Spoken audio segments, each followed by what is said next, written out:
Is drinking raw milk safe like RFK Jr. suggests?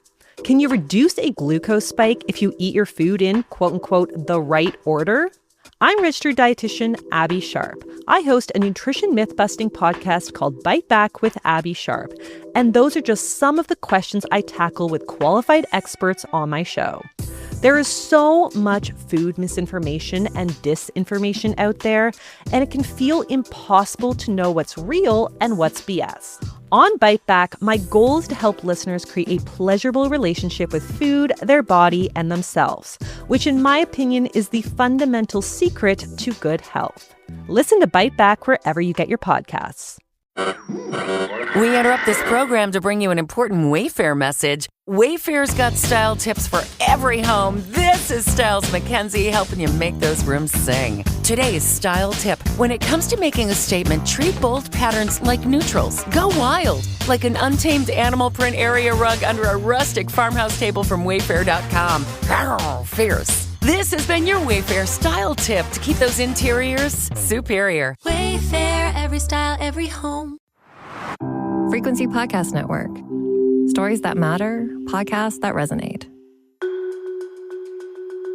Donald Trump has sparked immediacy with Canadian politicians. They're looking to speed up big nation-building projects and cut the red tape that usually goes along with them. We heard as much from the Prime Minister last week. Build big, build bold. Eliminate the barriers that have held our country back for far too long. Provinces from British Columbia to Ontario have tabled legislation to get things built faster. In Ontario, though, that sparked some serious controversy. I declare the motion carried. The galleries at the Ontario legislature erupted with protesters angry at the bill. What it will do is give the Ontario government the ability to designate any area it wants of Ontario as a so-called special economic zone, inside of which companies will be exempt from provincial and municipal laws. Ontario Premier Doug Ford says the aim is to get things built faster without all the red tape and delays. Even the government, the NDP government in BC, is taking the same approach. We need to get moving.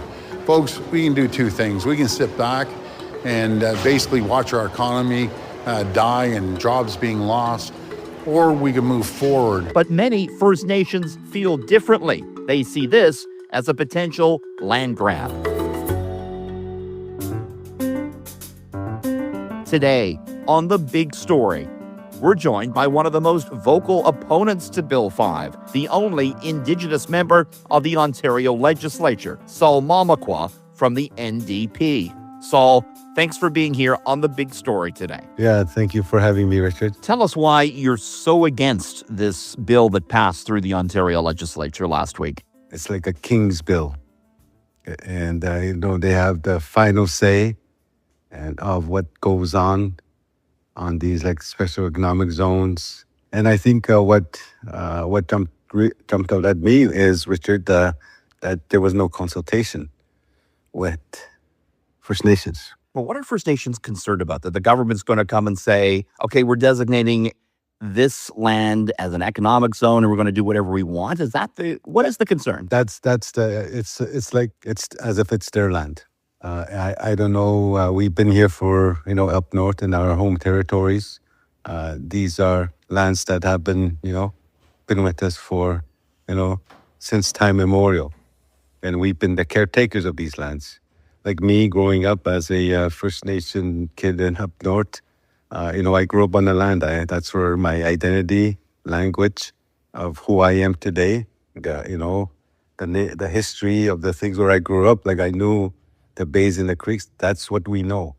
And I think to kind of like say that's your land, Ontario's land, Crown land is a colonial term. And I think that's really clear to be able to say, Ontario, it's not your land, this is ours. And you cannot just outright say that it belongs to you. Right, but the government's saying, listen, we got now this big threat from Trump and we need to, make more of our own money. We need to get these minerals in the Ring of Fire in Ontario out of the ground.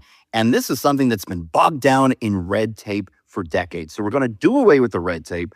and we're going to get these minerals out of the ground. We're going to do away with the laws that get in the way. And we need to do this for our economic prosperity. Does any of that make sense? They cannot just throw away the treaty rights, the inherent rights, without even considering them.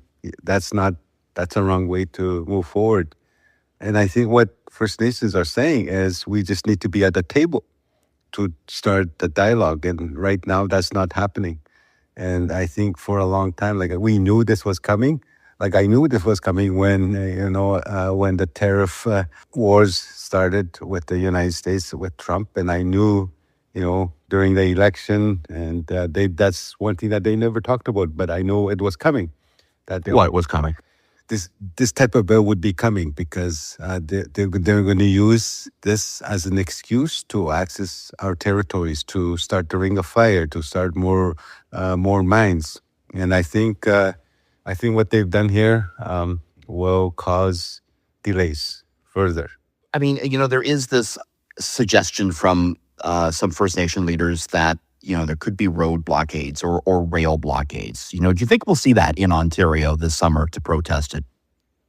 I think we will see those very soon. It's not going to be a matter of if, it's a matter of when. And I think you will see that in the amount of calls, the amount of support that is being created. And even outside, I'm getting calls from outside Ontario that, First Nations rights holders, that they're willing to come to Ontario to support First Nations if those things happen, or when those things happen. Saul, I want to play you a clip of Ontario Premier Doug Ford, who warned First Nations against such road blockades to protest this bill. Here's what he said. You can't break the law, simple as that. If any of us go stand and block the highways, they need to move on, or they'll be dealt with appropriately. Saul, what did you make of that? We know the Premier is a bully. We know... But it is illegal to block roads, right? Well, it is, but when that's the only... If he's not listening, what else do you do? And, these are our home territories. I don't know how long, these highways been there, but we've been there for a long time. And I think there are people that have told me through the last few days, they will lay down in front of the roads. They will lay down in front of the bulldozers. They can throw them in jail and throw away the key. And there are people that say, you're going to have to kill us. And that's the word that they're saying. And if that's where Premier Ford wants to go, so be it. And I think that's how much it means, when you do not listen to First Nations. And I've heard that from the people that I've met, and that's what they're saying. He says, we're going to consult this summer with First Nations. That's BS. It's too late. It's too late. They should have consulted before passing this bill. And you cannot backtrack on reconciliation. You cannot backtrack on the duty to consult. And sometimes it's so difficult to hear when people are telling untruths. I heard this morning that they honor and respect treaties. And I just shake my head. And I know he's telling that to the public, but in action, you don't see it. And I think what was very interesting during the vote is once they pass, a minister passes this bill, they're usually clapping, MPPs, government MPPs will go shake the minister's hand. I think I saw 2, 3 backbenchers, maybe 4, clap a little bit, but it just shows that they've done wrong.